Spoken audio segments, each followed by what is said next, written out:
Next, I would like to invite Mr. T3, the Executive Director of opendevcam Cambodia, to provide the welcome remark for the Cambodia ICT Camp 2024.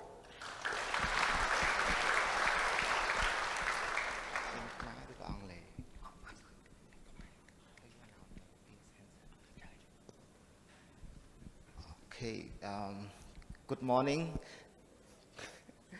I will speak in Khmer, so for our English speaker or foreigner, please use the earphone. If you don't have, maybe not enough, okay. No, sorry, that's my bad. They have 60, not 6. 60.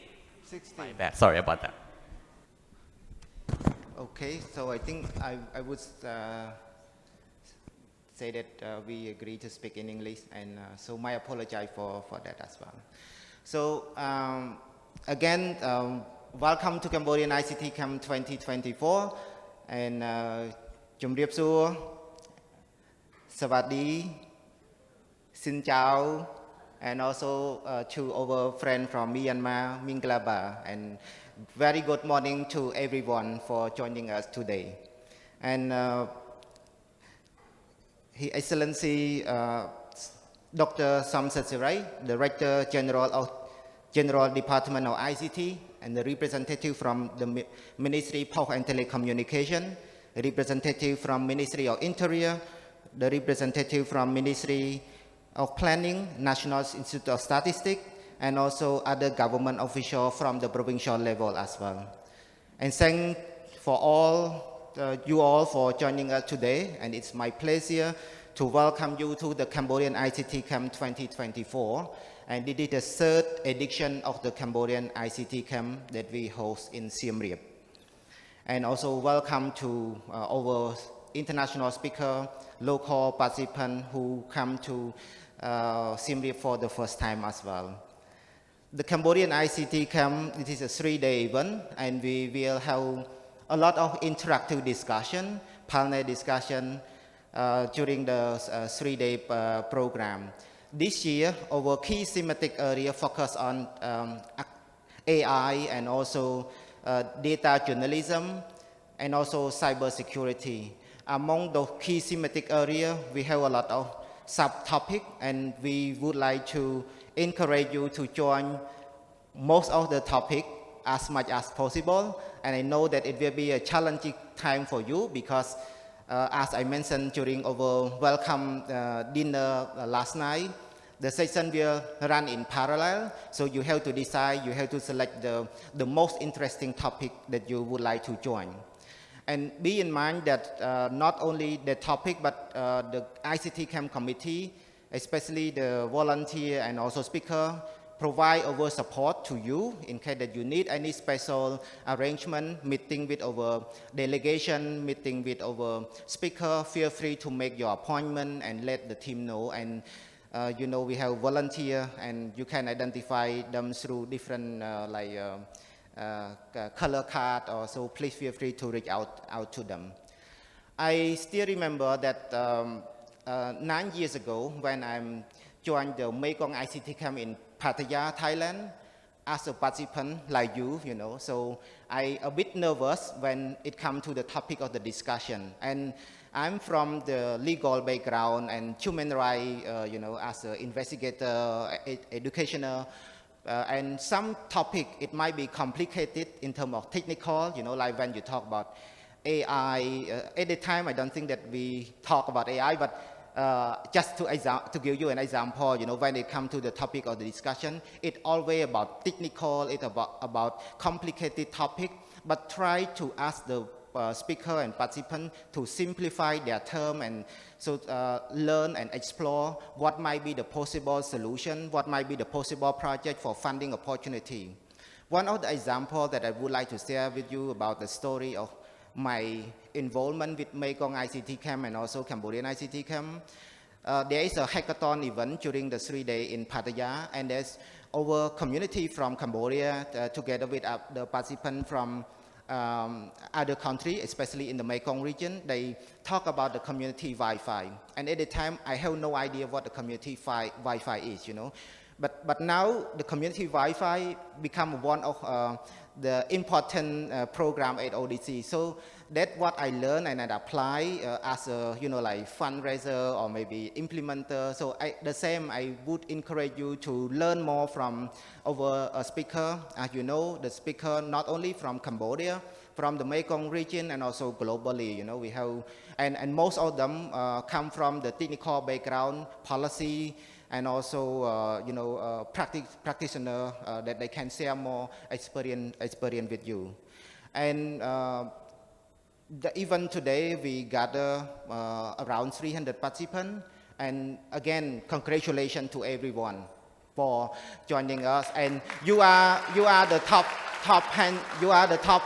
300 among 500 applications that they submit to join this event. So I'm so proud to have you join for the 3-day program. And this event, we have diverse like participation from human rights, environmental activists, from technical, from journalists. So there will be a lot of interesting topics, not only just talk in terms of like the positive of AI, but look at the new regulation, for example, like cybercrime, cybersecurity, personal data protection, all those development in the digital era, and especially our government try to put a lot of effort to develop those regulations. And I hope that you learn more from that program. You may know about the new framework of the regulation and how it might be impact to you as an individual and also impact to our society, both negative and also positive. So again, this camp is not just only for come and to share the knowledge from the participant to you, but we encourage you to share your experience and network and make the meaningful 3-day event and create the impact and outcome story from the Cambodian ICT Camp 2024. And again, I wish you enjoy our hospitality and also our productive discussion, and thank to all our donors that we listed in the backdrop behind of me that support, including USAID, EWMI, FHI 360, IDRC, and also HBS and SAIP organization. And thank to our partner and especially to ODC board member, advisory committee, volunteer. They are the front line to support this event. Once again, thank you so much, and I wish you all the best and enjoy the rest of this full program of the event. Thank you.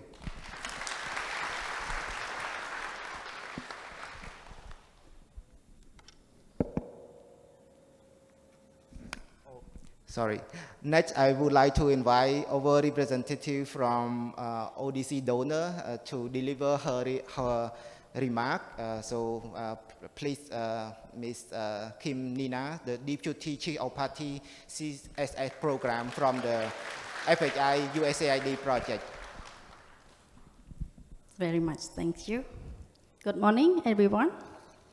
Yes, did you sleep well last night? Yes. Okay, welcome everyone to ICT Camp 2024.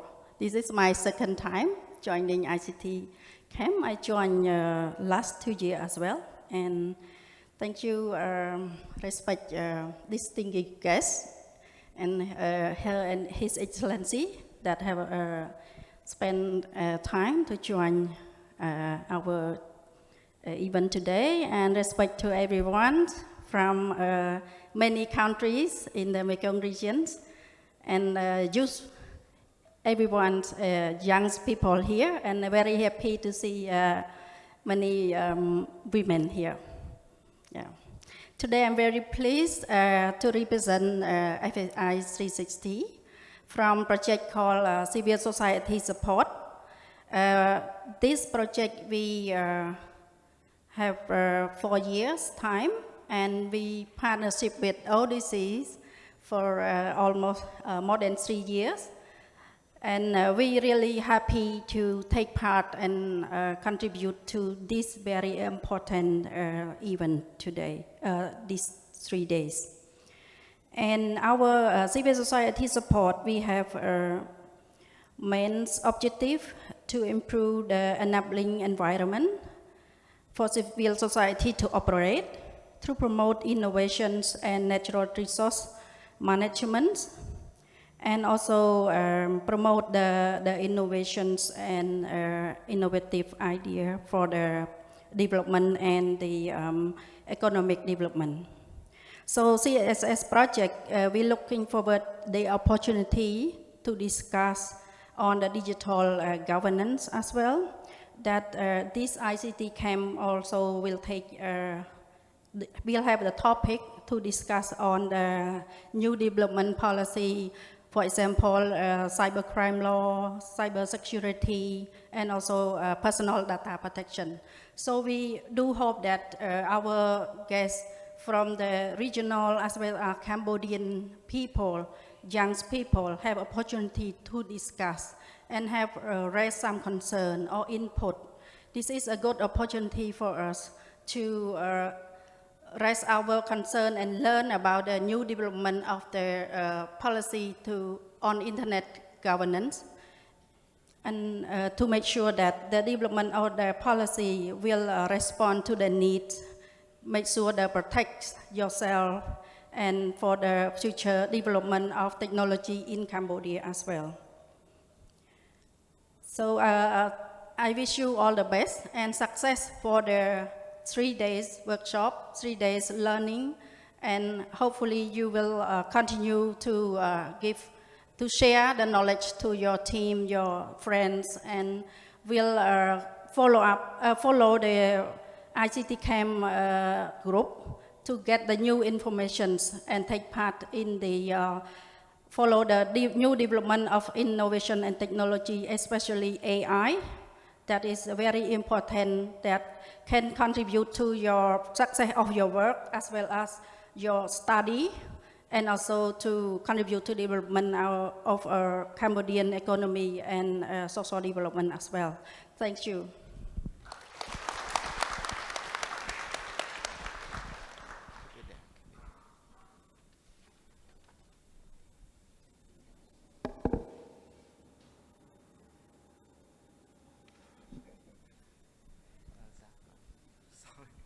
Okay, my apologies. So next we would like to invite the keynote speaker from ICNL. Zach, are you here with us? Oh, Eva.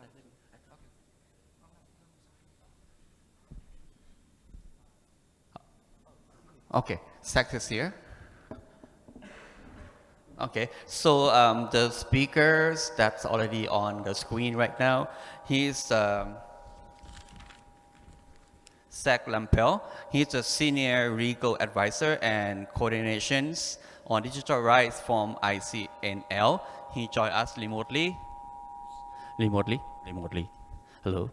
And his topic today will be, sorry about that, draft cybercrime law, draft cybersecurity law, draft data protection law.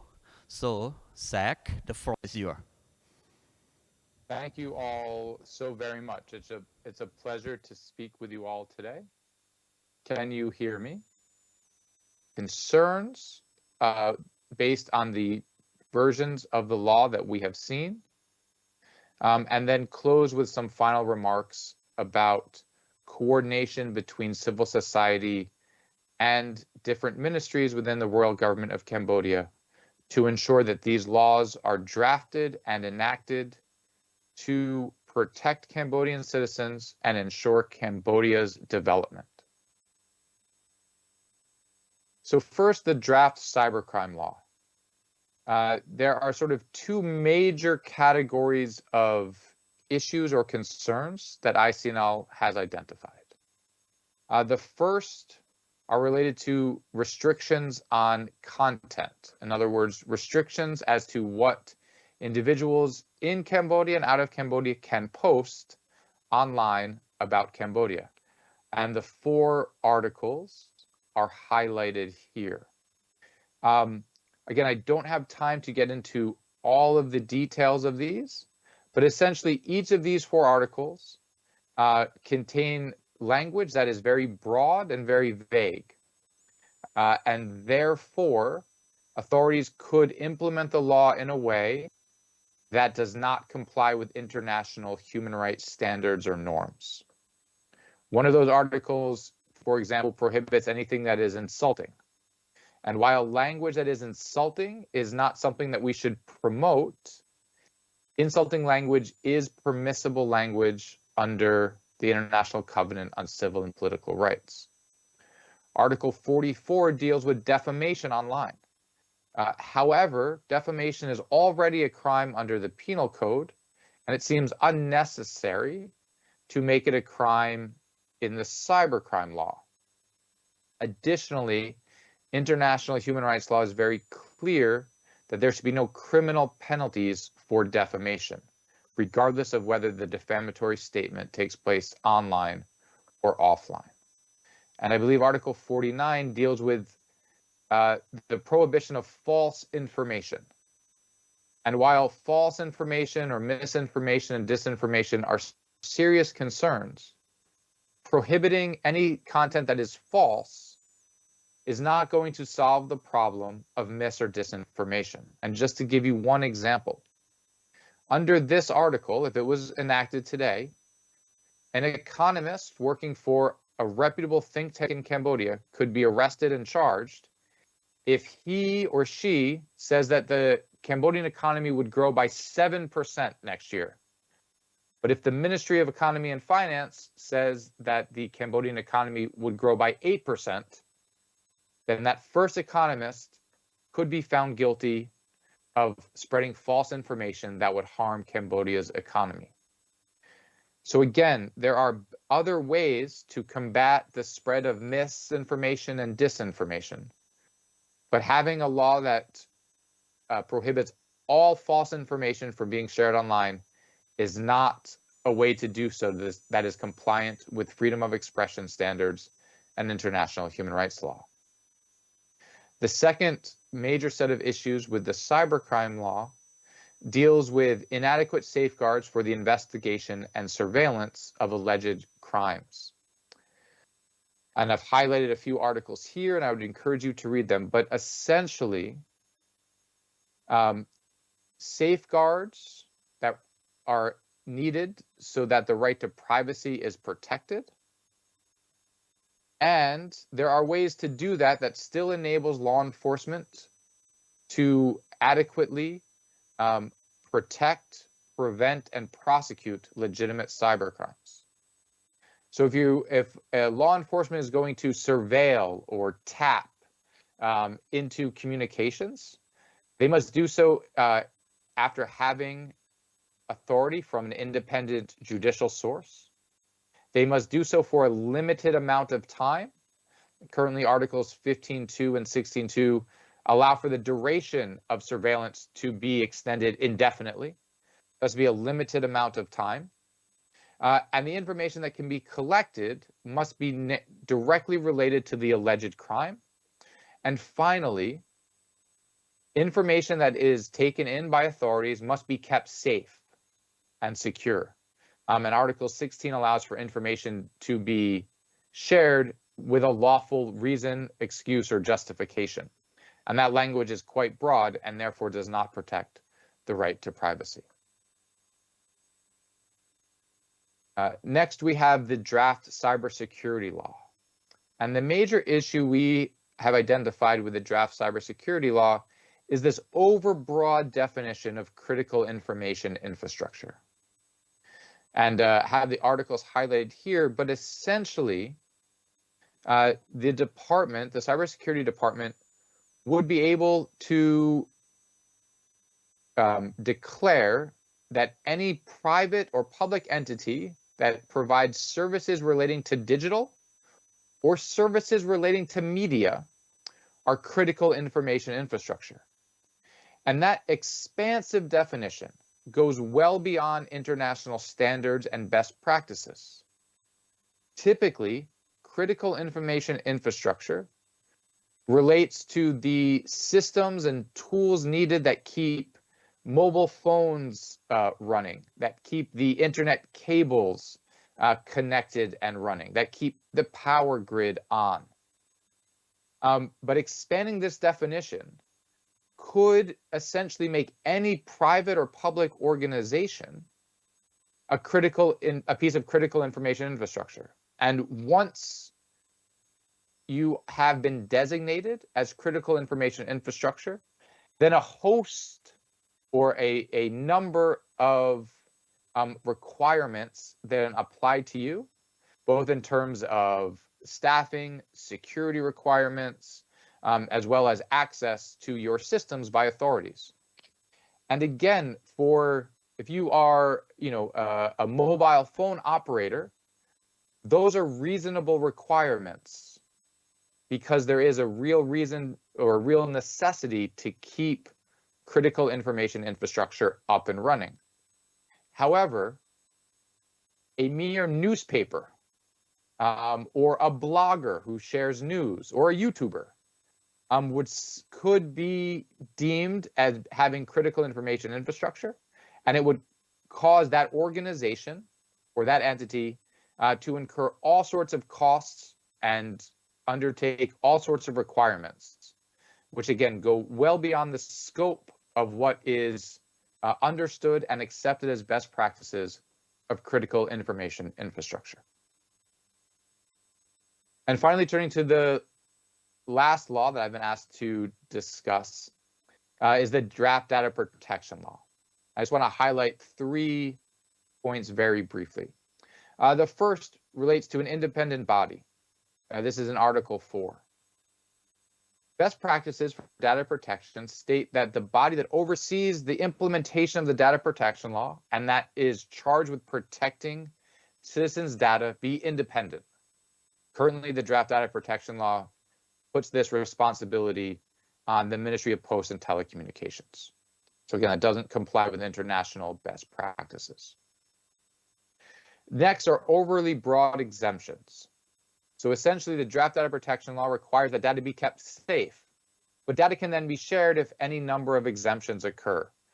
These exemptions I've highlighted here are overly broad and vague and could enable the data collector to lawfully share data with third parties, which would defeat the purpose of the data protection law.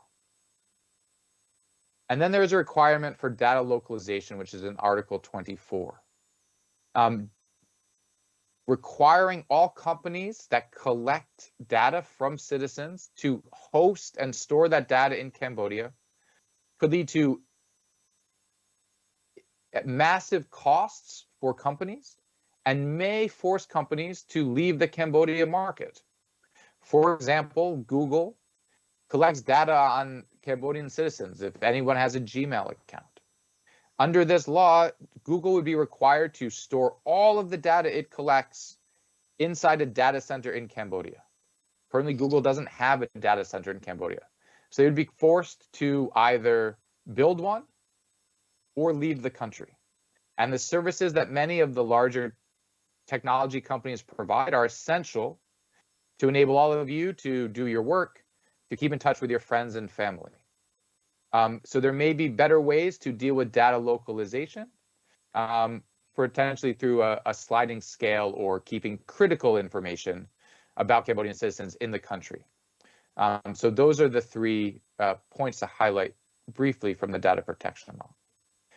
And then finally, the goal of this talk today, my brief talk, is not to highlight, or is not just to highlight bad practices or bad provisions in these laws. Rather, it is to highlight how these laws can be improved so that the goals of the ministries that are drafting these laws, the goals of the royal government of Cambodia, and the goals and hopes and desires of Cambodian people are met. And the way we can do that is through real consultations between civil society and the royal government of Cambodia, making sure that the drafting processes for these and other laws are open and inclusive, cooperate with the private sector, make sure that they are being advised of these draft laws. Increase the capacity of both government officials, civil society actors, academics, youth, and others, so that they understand these issues and can help them draft better laws. And finally, make sure to look at international standards and best practices. There are experts who are willing to help both the government and civil society ensure that these laws are drafted to meet their aims and are drafted in accordance with international standards. And by doing that, together we can ensure that Cambodia's laws are improved, and good laws will enable Cambodia to continue its incredible development. Thank you all so very much. It has been a pleasure to speak with you today, and I hope I get the chance to do so again in the near future. Thank you.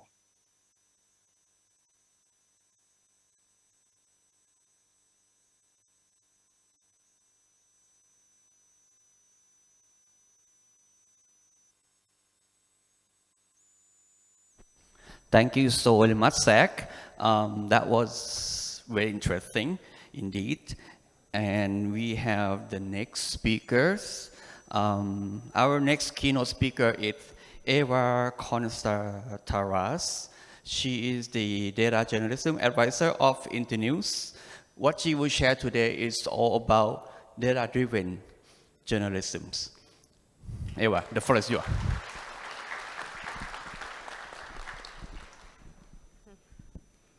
Hi, everyone. It's lovely to see all of you here today. Again, my name is Eva Constantaras. I am the data journalism advisor for Internews. I'm also a data journalism trainer with TB, which is a mostly Myanmar-based regional data journalism hub, and I'm also the data editor for Lighthouse Reports, which is an international investigative journalism consortium. I've been working in this region for about 10 years now on cultivating a data journalism community, cross-border data journalism community in the region, and I'm especially excited to be here because ODC and Tree and Marty and Peseth have been really essential to those efforts to really bring together a community around data journalism. So I'm excited to see newer faces, younger people who are excited about data journalism and get a chance to work with you in some of the workshops later today. But before we get into the really exciting world of data journalism, I wanted to talk a little bit about the current media context that we're working in. I think in a generation, the role of journalism has really transformed. So what it meant to be a journalist 30 years ago basically meant that you're reporting what is happening, and that was kind of the end of your job. Your jobs have gotten a lot more complicated. Now people want to know why it's happening. How is this allowed to happen? Your job is to figure out, to dig a little bit deeper, to get to the root causes of the issues we're facing. At the same time, the media industry business model has collapsed. So if you've never met a wealthy journalist, we all know why. There is not a good business model for journalism, and at the same time, press freedom across the world has been eroding. So even if you want to publish critical stories important to the public, there's often nowhere to publish them.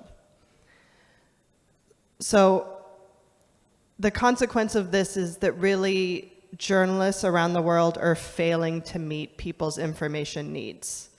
To put it frankly, lots of people don't trust us, lots of people don't read us, and lots of people are not getting the information that they want or need.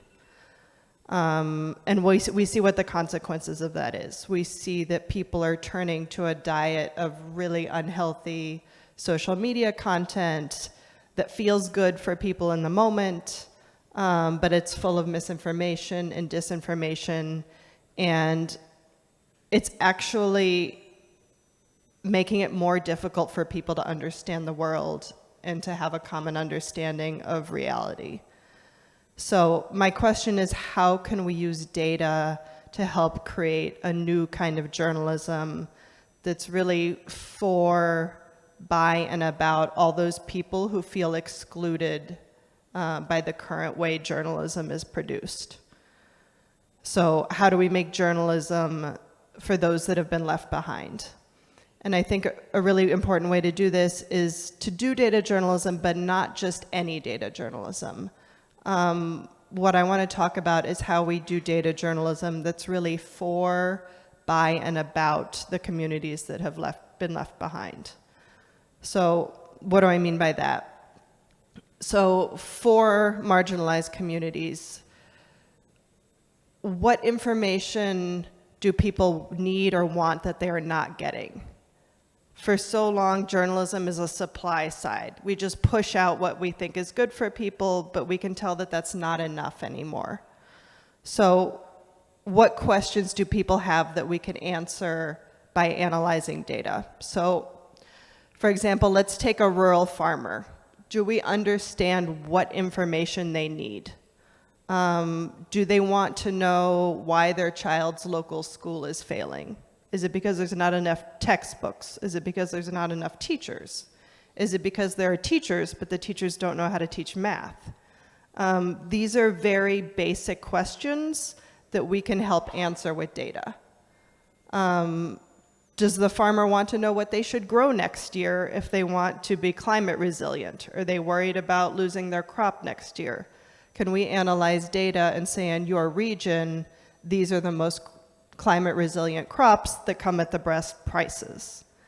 So can we start to ask questions about what information people actually want and then find the data to provide the answers they want? And again, this information that I'm talking about, it's not very sensitive data.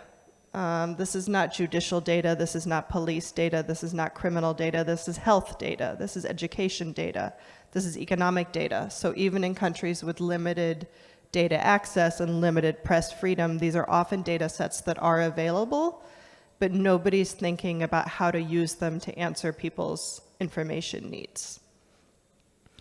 Okay, so let's say we figure that out. We figure out what the farmer wants to know, we analyze the data, and we have answers for that farmer. Our next problem is they don't turn on the radio, they don't read the newspaper. They've already lost trust in the media. So how do we deliver that data to them in a way that that's actually going to reach them and they're going to trust it? So again, it's up to us to figure out where are they going in for information. Do they trust their auntie who's in a WhatsApp group? Are they watching a YouTuber? Where are they going to try to answer these questions themselves? And can we build community with their trusted information providers? Just pushing it out on the radio that nobody ever turns on is not a solution anymore. Nobody's going to hear it and it's not going to make a difference. So if we have found out, if we know that, for example, that the local school is failing because the teachers haven't received training, can we connect with a Facebook page that's providing information to students and teachers and get the information out on that channel?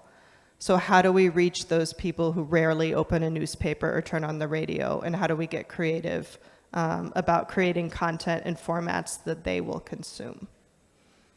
And I think that's a difficult question, and it's tricky because it might vary by house to house, it might vary by demographic to demographic. So we have to figure out who are we trying to reach with this information. Are we trying to reach the farmer who's growing rice and he could be growing pulses in the off season? Are we trying to reach a teenager trying to find the best textbook? We're going to reach those people in very different places. So we have to expand the field of journalism to do much better audience research and understand how to market our data-driven content to those people. And then the last thing I want to talk about is how do we make these stories about them? I love data. data is my passion. Data is really boring.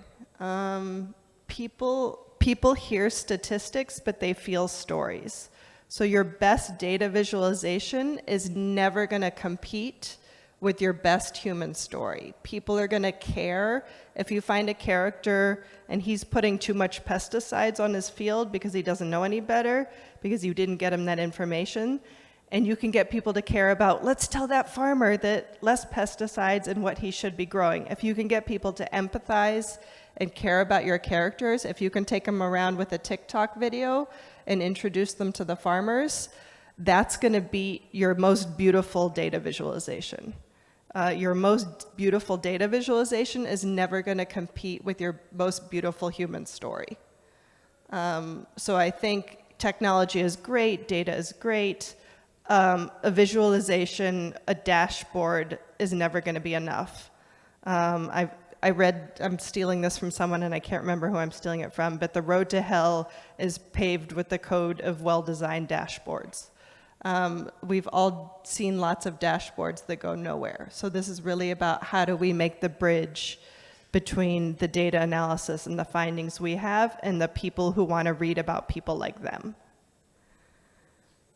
So again, data isn't everything, and we really have to figure out how to take advantage of the potential of data journalism. It can really elevate journalism as a public service. It can remind us that we're doing this to make people's lives better.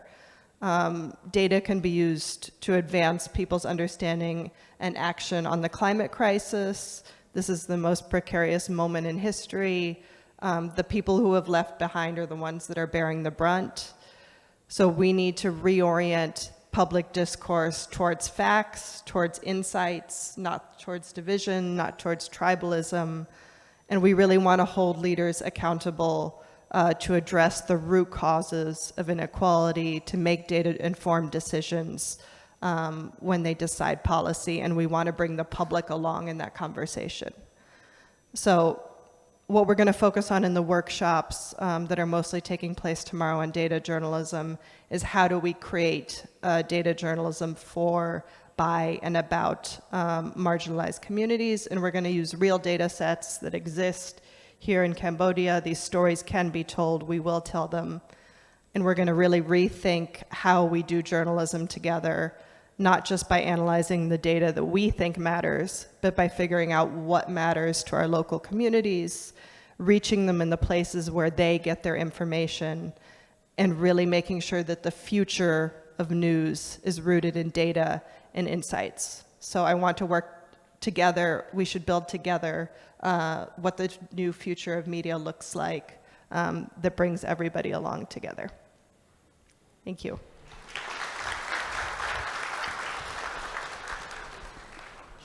Thank you so very much, Eva. That was really beautiful insight information on the data for the journalism. So next up is we have the opening remark. We have His Excellency Dr. Sam Sethserey, the Director of General of the General Department of Information Communication Technologies of the Ministry of Posts and Communication. Please join me. Welcome His Excellency Dr. Sam.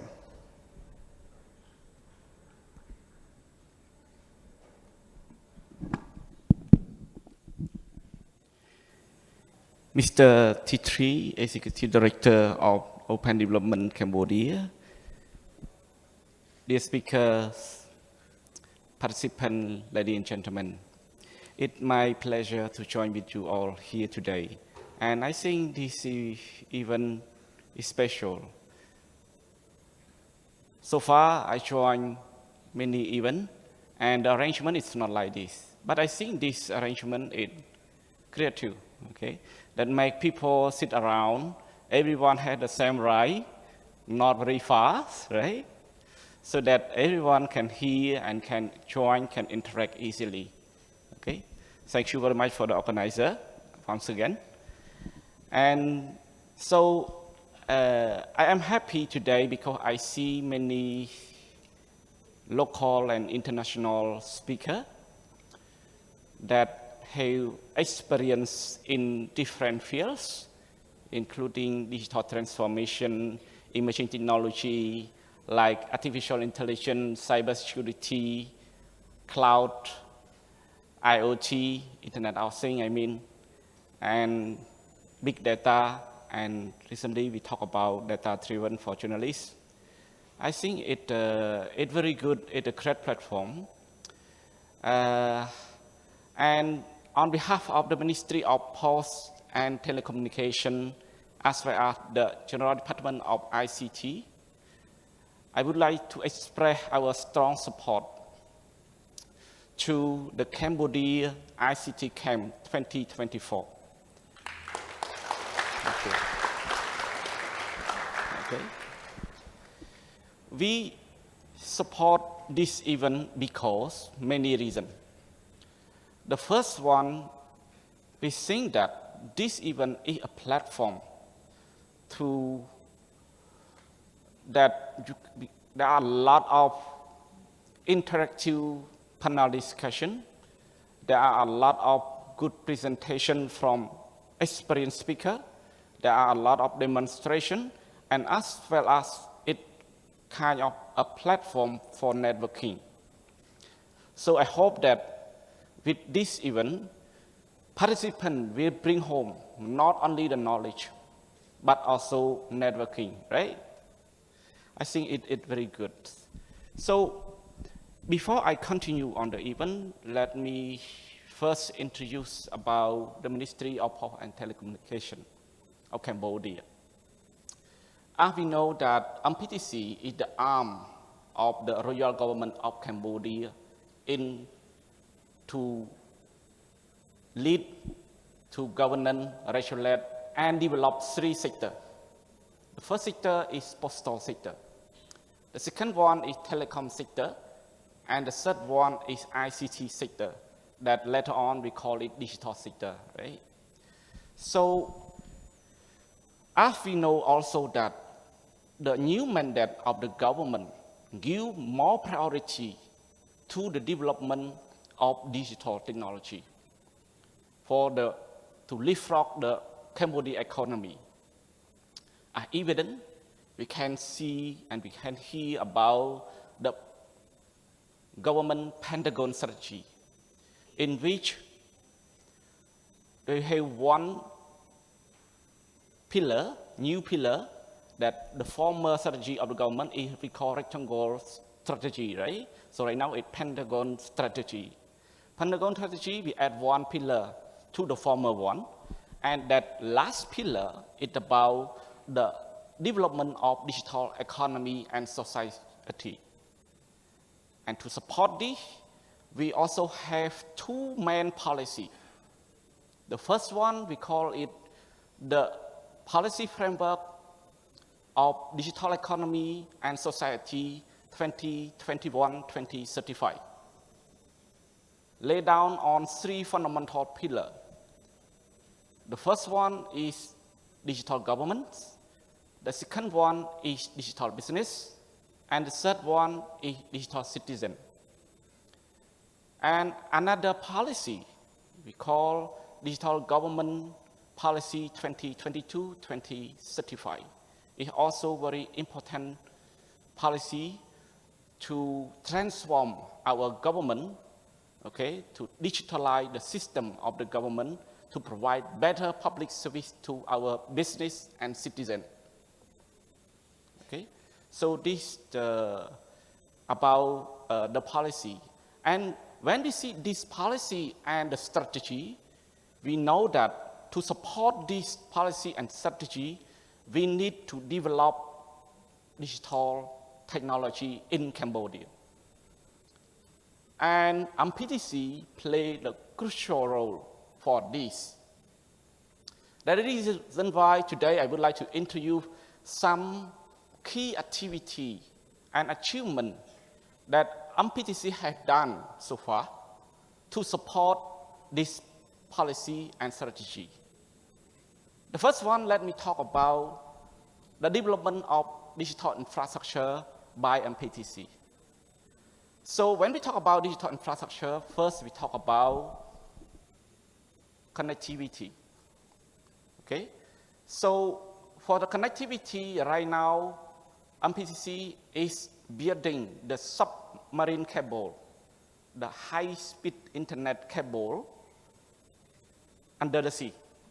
Okay, connecting the third submarine cable. I mean, before we already have 2 submarine cables. The first one we call AAE1, Asia, Africa, and Europe. Very long submarine cable. And another one we call MCT, sorry. It from the word Malaysia, Cambodia, Thailand.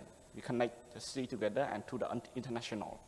And right now we are building the third one, the third submarine cable. It connects from Hong Kong to Cambodia and to international. To expand our high-speed internet connection for the country. Okay? And by 2027, we plan to have the high-speed internet connection, mean the broadband, to all the commune. Okay, by 2027. This is the agenda that MPTC is trying to do. On the other hand, on the telecom quality of service, the internet quality, the telephone quality, we also work very hard. MPTC has formed 5 teams and go to 5 different regions nationwide to inspect, to do the survey, to study the quality of service in everywhere in the country. And we identify many, we need to set up thousands of towers, in which around nearly 1,000 towers to be set up more in Phnom Penh. Okay, so this MPC is doing to promote the quality of service and the connectivity to make sure that Cambodia will be well connected. Okay, and also we try to lower the cost of the internet. When we compare the internet connect cost in Cambodia, we are the lowest in the region, the price, so that to let people enjoy to use the internet. Okay, and also right now MPTC is working on building national data center, which is very important to provide a local cloud so that we can store the application, we can store the data, because everyone knows that data is very important in this digital era. Data is the treasure, actually. Okay? With data, we can do a lot of things, actually. We can analyze, we can do the AI. Artificial intelligence need data. If no data, you cannot make artificial intelligence. Okay? So data is the treasure.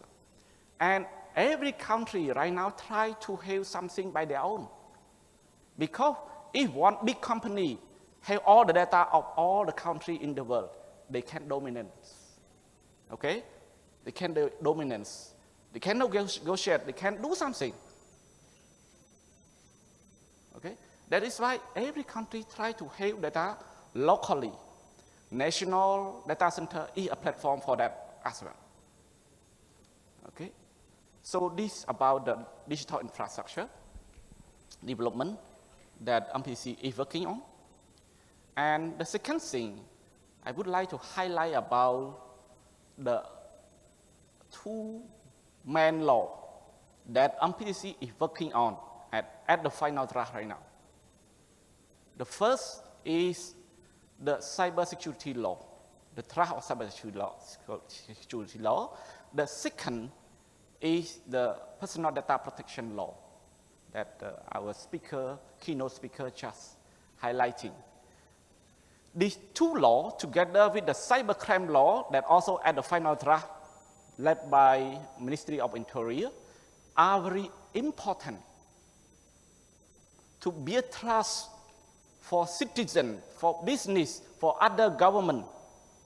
Okay? To do what? To adopt the digital technology in their business, in their work, in their daily life. Okay? doing digital business, get a lot of profit, benefit, right? But if people don't trust, they don't use. Okay? Cybersecurity, personal data protection, cybercrime are the platform, are the tool to build trust, to let the people use with trust the service, the digital service. And this increase the digital transformation and develop the digital economy of Cambodia. Okay?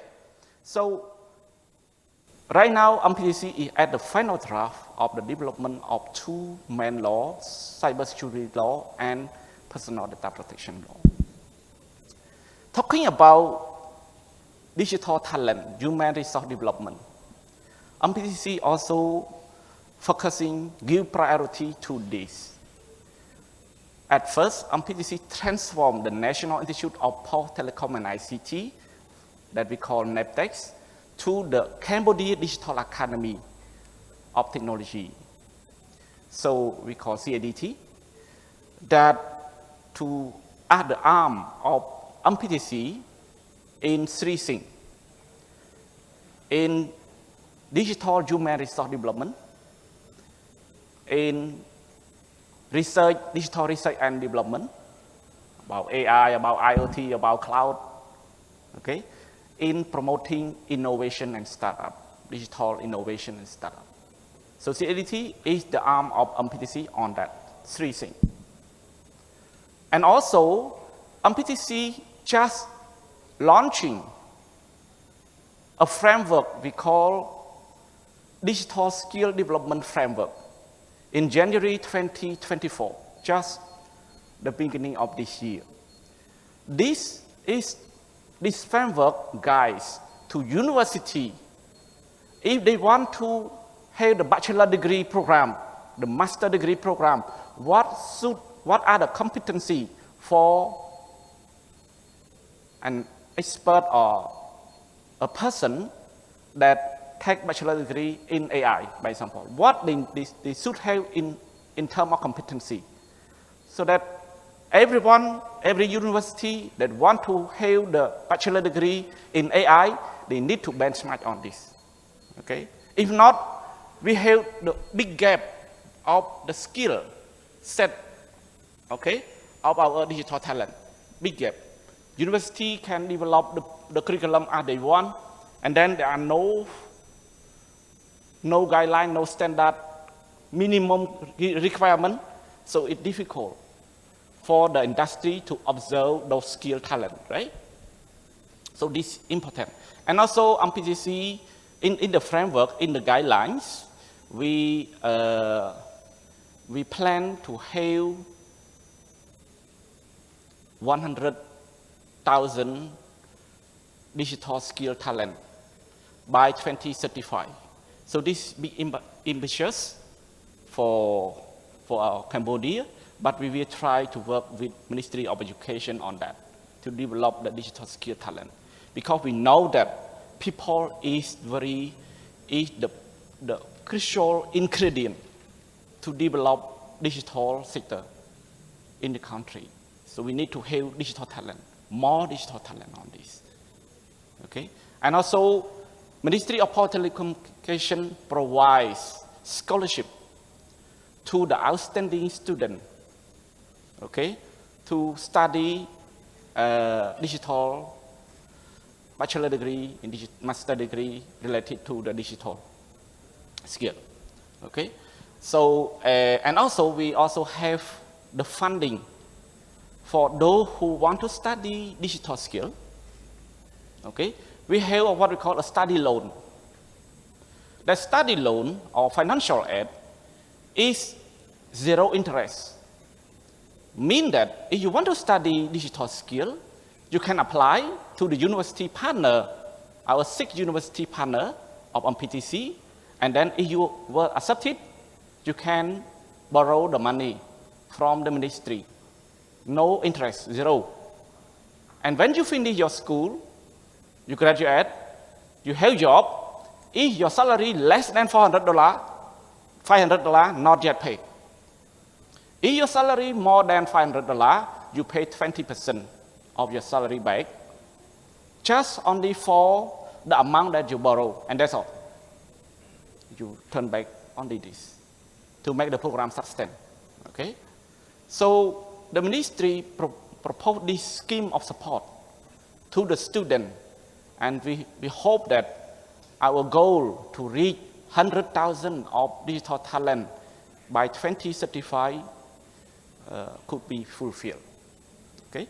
This is about the digital talent. So talking about digital citizen, because 3 pillars of the policy framework of digital economy and society is about the digital government, digital business, and digital citizen. Right? We need to make sure that the digital literacy can go to our citizen to use the digital tool, the digital device, the digital platform system correctly, better, right? So, to join hand, okay, to develop and to promote the digital citizen, MPTC is right now building a community, the community tech center, okay, to many high school. This year we build 18 tech community center. Okay, we have finished building this. And what is community tech center? Community tech center is the place where students can go and practice with the computer lab, study, do online study, or do research, okay? So they can use internet, they can use the computer to do their study, okay? So this one automatically is a kind of digital awareness and also to promote digital literacy for the student, okay? And also, right now, MPTC is working with the Ministry of Education to develop the curriculum, a digital literacy curriculum from grade 4 to grade 12. So all the grade from 4, primary school, to secondary school, to high school. Okay? So right now we are working on this. Objective is to join hands with the government in order to promote the digital transformation for our citizens. Okay? So this about the digital citizen promotion. Actually, there are more than that, but let me finish here for the achievement of MPTC. And let's turn back to the program of the event. I just have a short speech on the program. For me personally, I think Cambodia ICT Camp is a platform that not only to share the knowledge to the participant, but it's a platform to bring digital awareness to all the participants. And especially, it is the platform in order to collaborate between government, between business, private sector, between academy and development partner. And this is very important to leapfrog the digital transformation.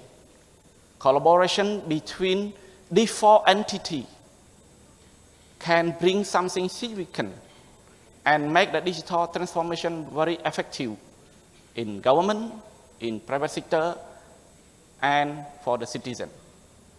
Okay? So please, if you have any initiative, any idea, any project that very impactful for digital transformation for government, for private sector, business, and for citizen, please come and talk with us. We are at the MPTC, we are welcome any discussion, any initiative, and we are ready to work with you on this. Okay? And last but not least, I would like to announce the openings of the Cambodia ICT Camp 2024 right now.